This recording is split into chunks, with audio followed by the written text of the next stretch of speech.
নবনীরাদনিন্দিত কান্তিধারম রসসাগর নাগর ভূপবরম। ओम नमो भगवते वासुदेवाय। ओम नमो भगवते वासुदेवाय। ओम नमो भगवते वासुदेवाय। ओम नमो भगवते वासुदेवाय। ओम नमो भगवते वासुदेवाय। ओम नमो वासुदेवाय। भगवते वासुदेवाय। भगवते वासुदेवाय। सब लोग अलग अलग कर रहा है, कोई साथ में नहीं किया। अरे सारी कंफ्यूजन पंकज प्रभु ने क्रिएट की है। सब उनको ही बोल रही है माता जी। माता जी हरि बोल। श्लोक नंबर 40। पीतांशु के पितो नीतांबनी विस्फुरंतया। हरे कृष्ण माता जी, आवाज क्लियर नहीं है। आवाज नहीं आ रहा है? नहीं, बहुत फट फट के आ रहा है आवाज टूट टूट के आ रहा है बहुत। एक मिनट,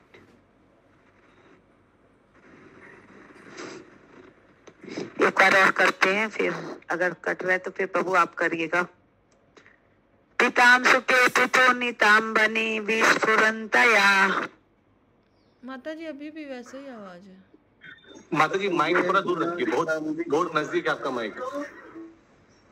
मुन्ना, हाँ या। पीतांशु के पितु नीतांबनी विस्फुरंतया। पीतांशु के पितो नीतांबनी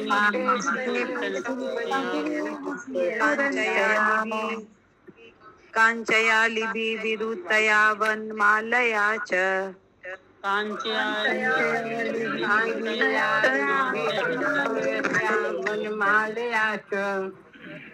वल्गु पर कोष्ठवल्यम विनीता सुताम से।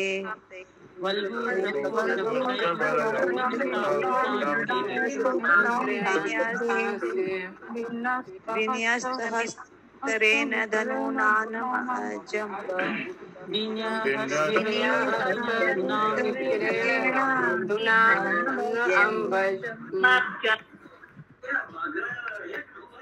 कौन पढ़? नीला माता जी आप पढ़ेंगे? मेरे को ही बोले क्या आप? हाँ माता जी ठीक है, पढ़ रही हूँ। वे करधनी से अलंकृत थे जो उनके विशाल कूलों को आवृत किए हुए पीत पस्त पर चमचमा रही थी।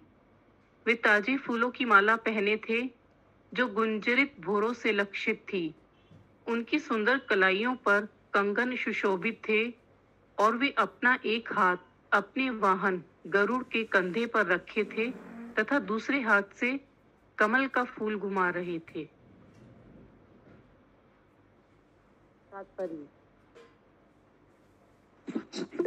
हरे कृष्णा, ये लास्ट लाइन में नहीं है भगवान नारायण के वैतरिक गुण थे, उसमें क्या होगा उसका मतलब कमल घुमा रहे थे, फिर लास्ट लाइन में ये भगवान नारायण के वैतरिक गुण है। अभी तात्पर्य नहीं पढ़ा गया माता जी, अभी तो अनुवाद हो रहा। ठीक, हम अभी ज्वाइन किए थे, हम दिखी होगी। यहाँ पर मुनियों द्वारा स्वयं अनुभव किया गया भगवान का पूर्ण विवरण है। भगवान का शरीर पीले वस्त्रों से आच्छादित था और उनकी कमर पतली थी। वैकुंठ में जब भी भगवान के या उनके किसी पार्षद के वक्ष स्थल पर फूल की माला पड़ी हुई होती है तो यह वर्णन रहता है कि उस पर भौरे गुंजार कर रहे हैं। ये सारे स्वरूप अत्यंत सुंदर तथा भक्तों को आकृष्ट करने वाले थे। भगवान का एक हाथ उनके वाहन गरुड़ पर था और दूसरे हाथ में वे एक कमल का फूल घुमा रहे थे। ये भगवान नारायण के व्यक्तिगत गुण हैं। हरे कृष्णा। तो यहाँ पे भगवान का जो रूप है, किस तरह से भगवान अपना पीले वस्त्र पहनते हैं और किस तरह वैकुंठ में जो भगवान है उनके पास के वक्त जब भगवान की माला वहाँ पे रहती है तो उनपे भोरे गुंजार करते हैं, तो ये सब बताया जा रहा है। और जब भगवान गरुड़ पे वाहन बाहर उनके जो वाहन गरुड़ है उस पे जब भगवान विराजमान होते हैं तब वो एक हाथ से उसको पकड़े रहते हैं और दूसरे हाथ से वो फूल कमल के फूल घुमाते हैं।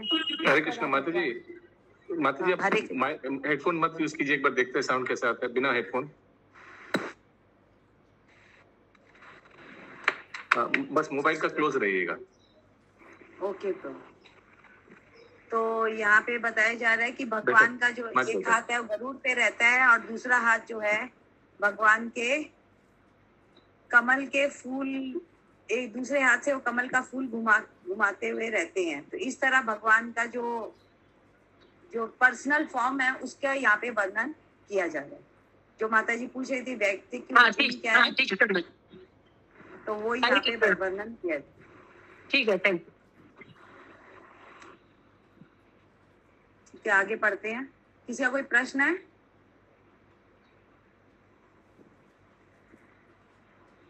विद्युत क्षिप्त मकर कुंडल मंडनम अहर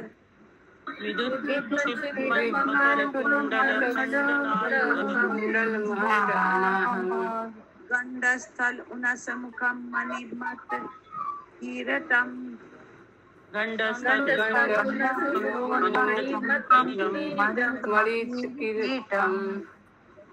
दोदंड संड विबरे हरता पर अराघ्य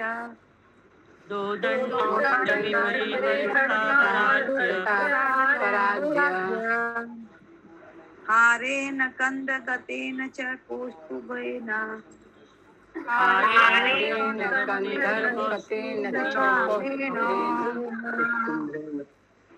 पढ़िए माता। उनका मुखमंडल गालों से सुस्पष्ट हो रहा था, जो उनके बिजली को मात करने वाले मकराकृत कुंडलों की शोभा को बढ़ा रहे थे। उनकी नाक उन्नत थी, उनका सिर रतन जड़ित मुकुट से आवृत था, उनकी बलिष्ठ भुजाओं के मध्य एक मोहक हार लटक रहा था और उनकी गर्दन कौस्तुभ मणि से विभूषित थी। तो यहाँ पे भगवान का किस तरह से भगवान क्या क्या धारण करते हैं वो यहाँ पे बताया जा रहा है। तो उनके गाल जो थे बिजली की तरह, बिजली को भी मात करने वाले इतने चमकते थे, और उनके कानों में जो कुंडल थे वो मकर की आकृति के थे जो उनकी शोभा बढ़ा रहे थे। नाक भी भगवान की उन्नत थी, मतलब ऊंची ऊंची थी, और सिर पर रतन जड़ित मुकुट उनका आवृत था,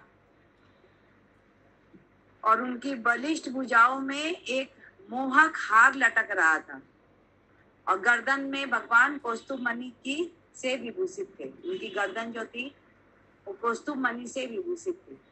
तो यहाँ पे भगवान की शोभा का वर्णन किया जा रहा है।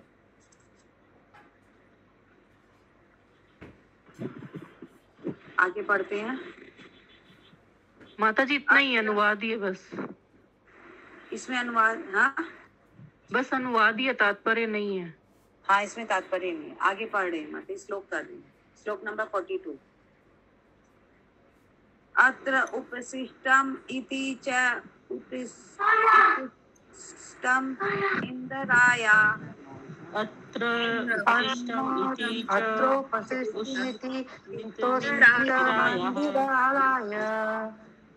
स्वानां धियाय विविक्तं बहु सोष्ठव आड्ययम्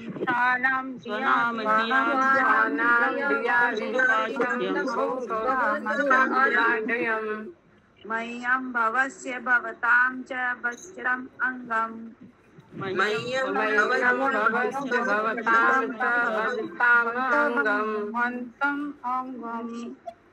नेमो निरीक्ष्य न विकृप्त दृश्य मुदाके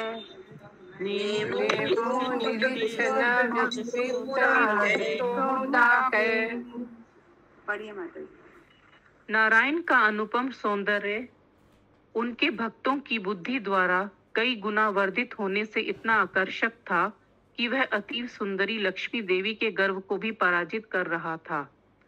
हे देवताओं, इस तरह प्रकट हुए भगवान मेरे द्वारा, शिव जी द्वारा तथा तुम सबों के द्वारा पूजनीय हैं। मुनियों ने उन्हें अतृप्त आंखों से आदर अर्पित किया और प्रसन्नता पूर्वक उनके चरण कमलों पर अपना अपना सिर झुकाया।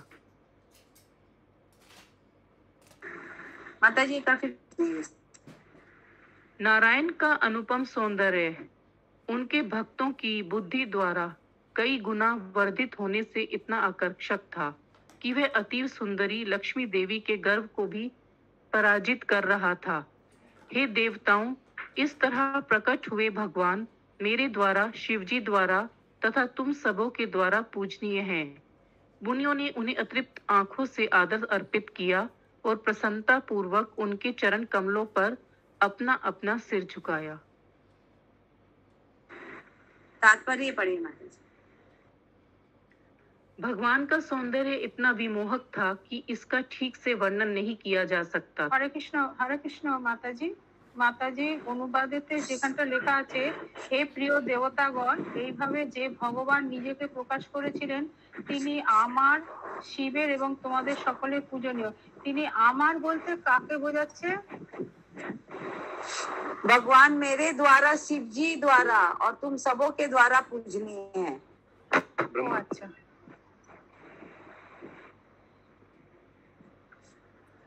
अमर माने ब्रह्मा? नहीं नहीं, मुनि लोग बोल रहे हैं, चार कुमार। चार कुमार? यस प्रभु जी। नहीं, यहाँ पे ब्रह्मा जी को तो बोल रहे हैं ना, मेरे द्वारा और शिव जी के द्वारा, तो भगवान ब्रह्मा जी के लिए, मेरे लिए। ये स्टेटमेंट सब मुनि लोग का है, जहाँ से स्टार्ट हुआ मुनि हुचू। फिर यहाँ लिखा है ना, मुनियों ने उन्हें अतृप्त आंखों से आदर अर्पित किया।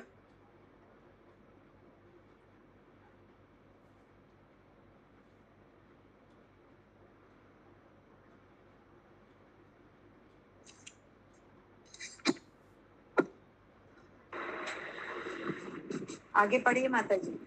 ठीक है माता जी। भगवान का सौंदर्य इतना विमोहक था कि इसका ठीक से वर्णन नहीं किया जा सकता। लक्ष्मी जी भगवान की आध्यात्मिक तथा भौतिक सृष्टियों में सर्वाधिक सुंदर झांकी मानी जाती हैं।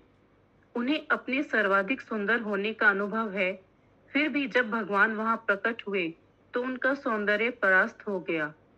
दूसरे शब्दों में लक्ष्मी जी का सौंदर्य भगवान की उपस्थिति में माता गुण जी, है। पर आप देखिए, हम 1 मिनट में ज्वाइन कर रहे हैं। ओके। दूसरे शब्दों में लक्ष्मी जी का सौंदर्य भगवान की उपस्थिति में गौण है। वैष्णव कवियों के शब्दों में ये कहा जाता है कि भगवान का सौंदर्य इतना मोहक है कि वे लाखों कामदेवों को परास्त कर देता है, इसलिए वे मदन मोहन कहलाते हैं। यह भी वर्णन हुआ है कि कभी कभी भगवान राधा रानी के सौंदर्य के पीछे पागल हो जाते हैं। कविगण वर्णन करते हैं कि ऐसी परिस्थितियों में भगवान कृष्ण मदन मोहन होते हुए भी मदन दाह या राधा रानी के सौंदर्य से विमुग्ध हो जाते हैं। वस्तुतः भगवान का सौंदर्य अति उत्तम है और वह वैकुंठ में लक्ष्मी जी के सौंदर्य को भी मात करता है। वैकुंठ लोकों में भगवान के भक्तगण उन्हें सर्वाधिक सुंदर रूप में देखना चाहते हैं, किंतु गोकुल या कृष्ण लोक में भक्तगण राधा रानी को कृष्ण से भी बढ़कर सुंदर देखना चाहते हैं। कृष्णा माता जी, हरे कृष्णा। इसमें जो मदन दाह शब्द आया ना माता जी, एक तो मदन दाह, वो किस लिए आया है? यस माता जी। हाँ, किस लिए आया मुझे थोड़ा सा बताइए। तो भगवान कृष्ण मदन मोहन होते हुए भी मदन दाह क्यों है? क्योंकि वो राधा रानी के सौंदर्य से भी मुक्त हो जाते। तो मदन मोहन इसलिए कहलाते हैं क्योंकि वो सबके प्रिय रहते हैं, सब कामदेव को, समस्त कामदेव को परास्त करते हैं। लेकिन यहाँ पे वो राधा रानी के सौंदर्य से परास्त हो जाते हैं, इसीलिए यहाँ पे उनको मदन दाह कहा जा रहा है। राधा रानी के सौंदर्य के प्राण इसलिए मदन दाह कहा गया। ठीक है। हाँ, यस।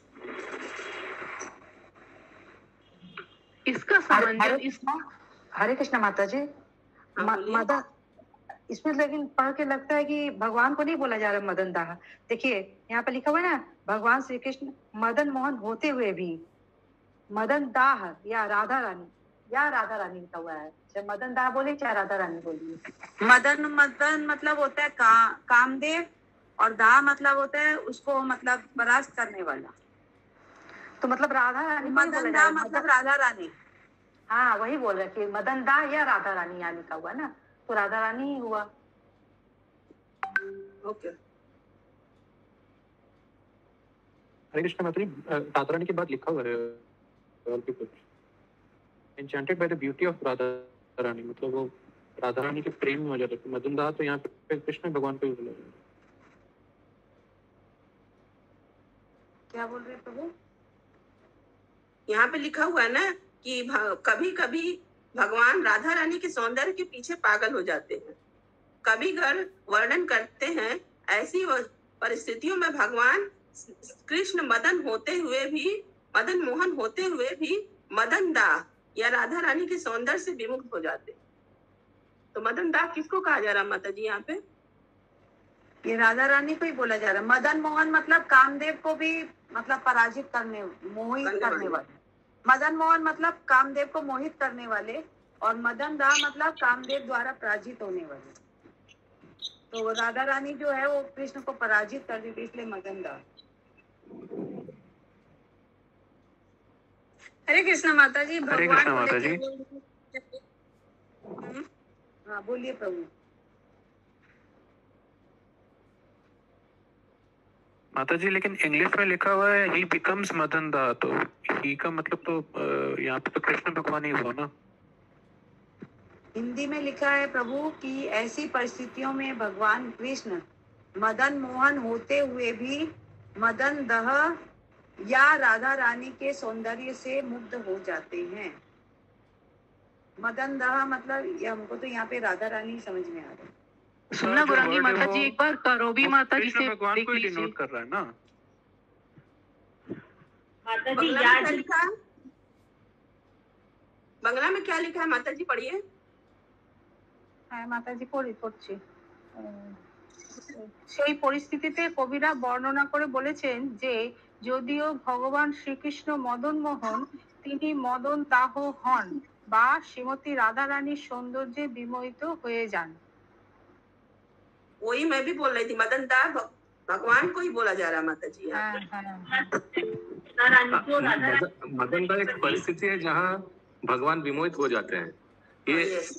ये ना राधा रानी, ये ना कृष्ण, ये एक परिस्थिति है। हमको तो वही लग रहा है। ओके प्रभु जी। प्रभु जी भगवान को विमोहित बांग्ला में समझ में आ रहा है, हिंदी में पागल वर्ड लिया गया, तो मेरे अनुसार ये किसी को संबोधन नहीं कर रहा, ये एक परिस्थिति को बोल रहे हैं। हाँ जैसे वर्ड नहीं लिखना चाहिए था मेरे। जब विमोहित हो जाते हैं तो उसको राधा बोलते हैं मदन दाह। कंटिन्यू। इसका समंजन इस तरह होता है कि भक्त वत्सल होने के नाते भगवान ऐसा स्वरूप धारण करते हैं जिससे ब्रह्मा, शिव जैसे भक्त तथा अन्य देवतागण प्रसन्न हो जाए। यहाँ भी भक्त मुनि कुमारों के लिए भगवान अपने सर्वाधिक सुंदर रूप में प्रकट हुए और वे बिना तृप्त हुए उन्हें देखते रहे तथा उन्हें अधिक देखते रहना चाह रहे थे। हरे कृष्ण। तो भगवान यहाँ पे जो प्रकट हुए थे 4 कुमारों के लिए, ये हमें बताया जा रहा है, और वो बिना तृप्त होकर के उनको भगवान के रूप का दर्शन कर रहे। तो भगवान के यहाँ पे रूप, इतने सुंदर रूप का यहाँ पे वर्णन किया गया है। माता जी कौन बोल रहा है? इसमें तो 4 मुनियों का वर्णन आया है, कौन किसको बता रहा है? देखिए यहाँ पे लास्ट में लिखा है ना कि भक्त मुनि कुमारों के लिए भगवान अपने सर्वाधिक सुंदर रूप में प्रकट हुए। तो 4 मुनि कुमार बता माता जी ये सब बात है।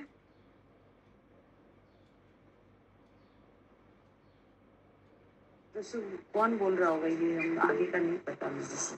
आप लोग सब से पढ़ रहे हैं, आप लोग बताइए।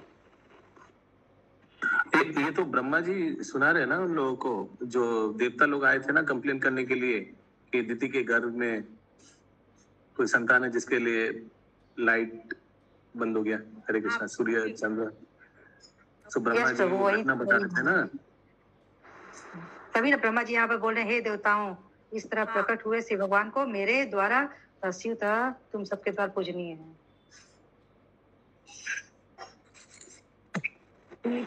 राधिका माता जी आपका क्या प्रश्न है? अभी प्रभु जी बोले तो हम समझ गए। लेकिन 32 श्लोका से तो मुनियो उच्चहु लिखा हुआ है, वही कंटिन्यू चल रहा है। जैसे मुनि लोग, मैं भी वही बोल रही थी। शशि माता जी भी यही बोले थे, क्योंकि ये सब वर्णन तो मुनि लोग ही कर रहे हैं। नहीं, इसमें आया ना जैसे ब्रह्मा, शिव, भक्त व देवतागण, यहाँ सभी मुनियों के बारे में भी तो इसमें लिखा हुआ है। तो मुनि अपने ही बारे में कैसे इसे लिखेंगे मुनियों? लास्ट का 2 लाइन देखिए। हरे कृष्ण, जो अनुवाद का तीसरा लाइन है ना, उसमें ना इस तरह प्रकट हुए भगवान मेरे द्वारा, तो मेरे द्वारा किस कौन बोल रहा है ये? 4 कुमार ही होगा, 4 है ना, 4 कुमार बोल रहे हैं। हाँ ठीक है, 4 कुमार बोल। और फिर यहाँ पे लास्ट में भी प्रभुपाद बता रहे हैं ना कि 4 कुमारों के लिए भगवान ने इतने सुंदर रूप के द्वारा वो प्रकट हुए। हाँ समझ, ठीक है। हाँ, लेकिन ये घटना सब ब्रह्मा जी देवी देवता लोग को बोल रहे हैं, जो आया था वो भी है। हरे कृष्ण प्रभु, लेकिन ब्रह्मा जी अगर बोलते तो स्टेटमेंट में लिखा गया है लास्ट पैरा में, इसका सर्वजन्म इस तरह होता है कि भक्त वत्सल होने के नाते भगवान ऐसे स्वरूप धारण करते हैं जिससे ब्रह्मा, शिव जैसे भक्त तथा अन्य देवतागण प्रसन्न हो जाए। ये तात्पर्य में बोला जा रहा है ना, तात्पर्य तो प्रभुपाद जी ने लिखा है। ठीक।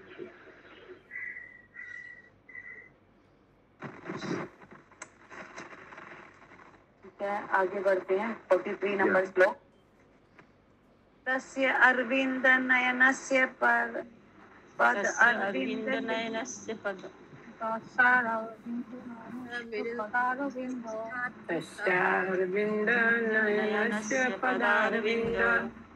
किंजल मिश्र तुलसी मकरंद वायु किंजल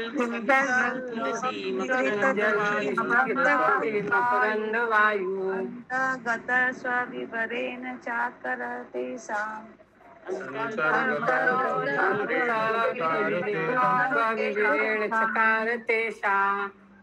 संभोक्षम अक्षर दिशाम अपि चित्त तन्वो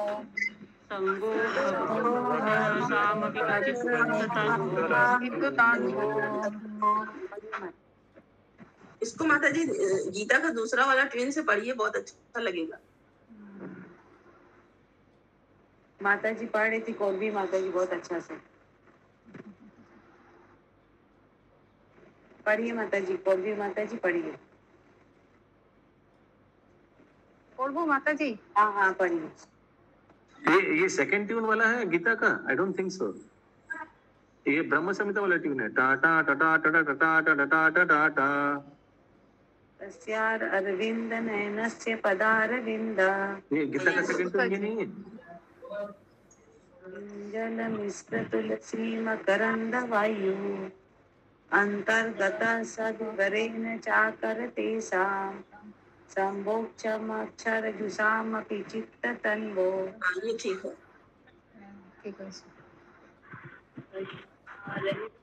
तात्पर्य पढ़िए माता। नीलम माता जी। हाँ पढ़ रही हूँ। सुषमा माता जी म्यूट।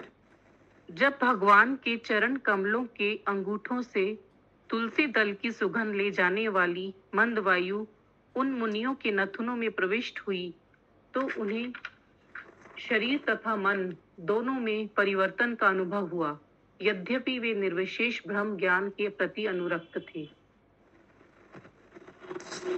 एक बार फिर से पढ़िए माता जी। जब भगवान के चरण कमलों के अंगूठों से तुलसी दल की सुगंध ले जाने वाली मंद वायु उन मुनियों के नथुनों में प्रविष्ट हुई तो उन्हें शरीर तथा मन दोनों में परिवर्तन का अनुभव हुआ, यद्यपि वे निर्विशेष ब्रह्म ज्ञान के प्रति अनुरक्त थे। ये तो ब्रह्मा जी का श्लोक है। ये मुनि ऊंचू जहां से है उसके बाद से कहीं ब्रह्मा जी घुसते हैं, लग रहा है। Anyways continue.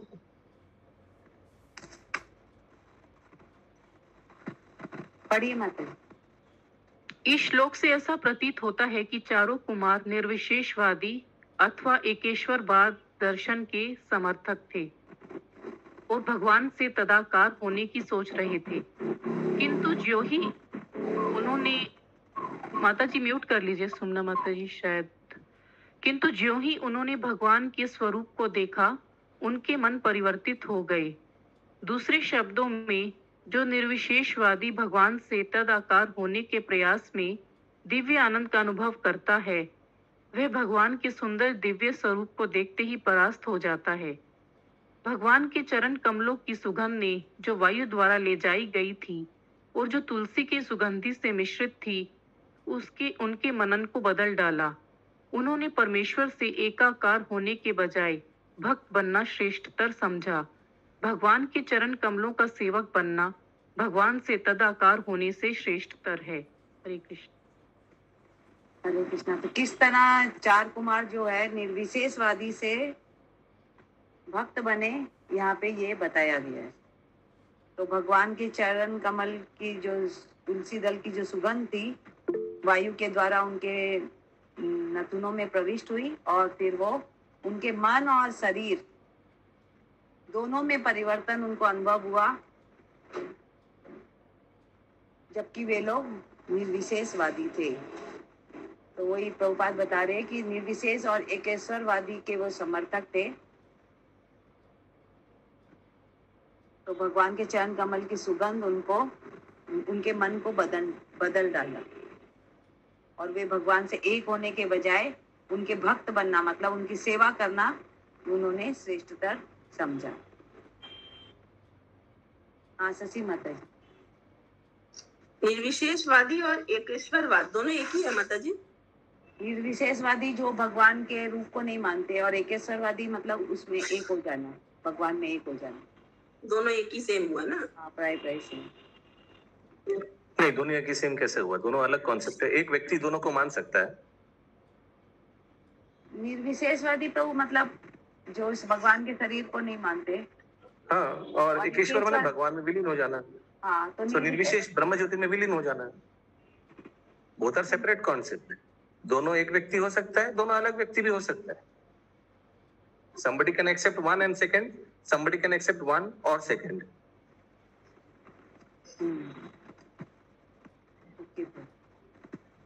शशि माता, दोनों का मीनिंग तो अलग ही है ना, ये तो आपको मालूम है ना? यहाँ पे अथवा लिखा हुआ था प्रभु जी, इसीलिए कंफ्यूजन हो गया। और तो क्लियर हो जाता है। अथवा लिखा है तो कंफ्यूजन क्या, और तो क्लियर हो गया।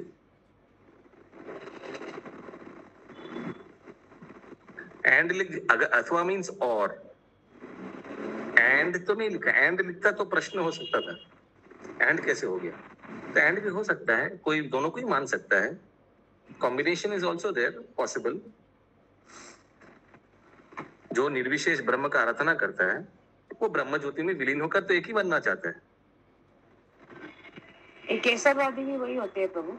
या और कोई ऐसा भी हो सकता है जो सिर्फ एक, दोनों में से एक को मानता है। That is also fine. हाँ, ये हो सकता है।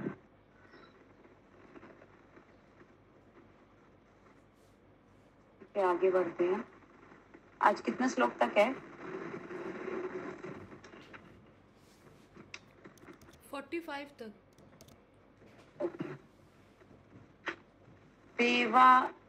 पेवा अमुष्य वदन असीत पद्मा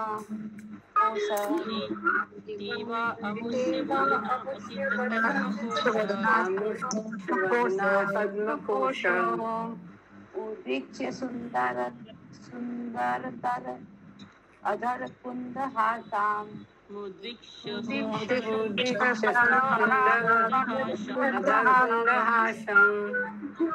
लब्ध आशीष पुनः अवेक्ष्य तदिव्य अंग्री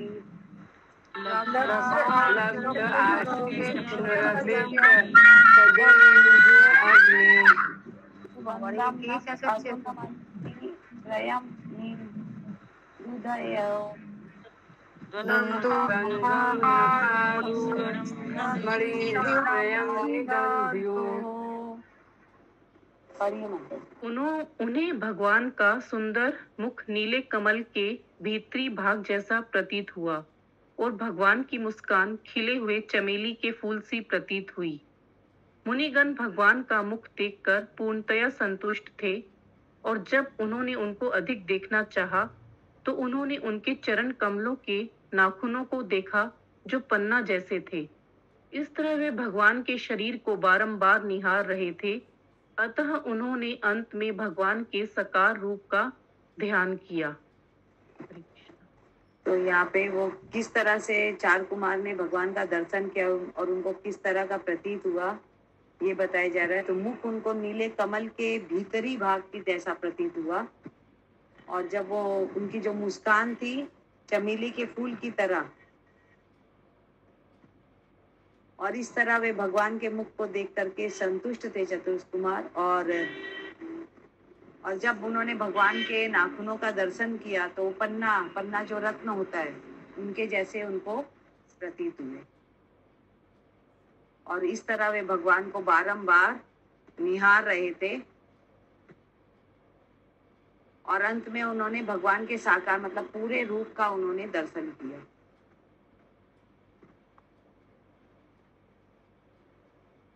यहाँ पर किसी का कोई प्रश्न है?